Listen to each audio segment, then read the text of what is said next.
بسم اللہ الرحمن الرحیم شروع اللہ کے نام سے جو بڑا مہربان نہایت رحم والا ہے۔ اانتم اشد خلقا ام السماء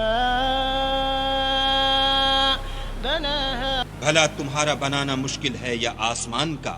اسی نے اس کو بنایا۔ رفع سمكها فسواها اس کی چھت کو اونچا کیا پھر اسے برابر کر دیا، واغطش ليلها واخرج ضحاها اور اسی نے رات تاریک بنائی اور دن کو دھوپ نکالی، والارض بعد ذلك دحاها اور اس کے بعد زمین کو پھیلا دیا، اخرج منها ماءها ومرعاها اسی نے اس میں سے اس کا پانی نکالا اور چارہ اگایا، والجبال ارساها اور اس پر پہاڑوں کا بوجھ رکھ دیا۔ متاعا لكم ولانعامكم یہ سب کچھ تمہارے اور تمہارے چار پایوں کے فائدے کے لیے کیا۔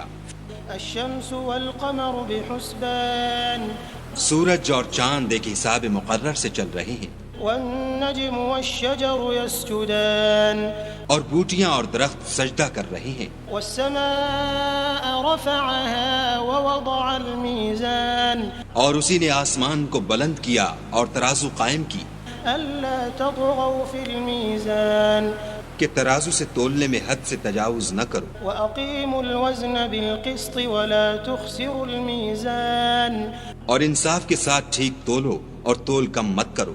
والأرض وضعها للأنام اور اسی نے خلقت کے لیے زمین بچھائی۔ وَلَقَدْ خَلَقْنَا الْإِنسَانَ مِنْ صَلْصَالٍ مِّنْ حَمَإٍ مَّسْنُونٍ اور ہم نے انسان کو کھن کھناتے سڑے ہوئے گارے سے پیدا کیا ہے۔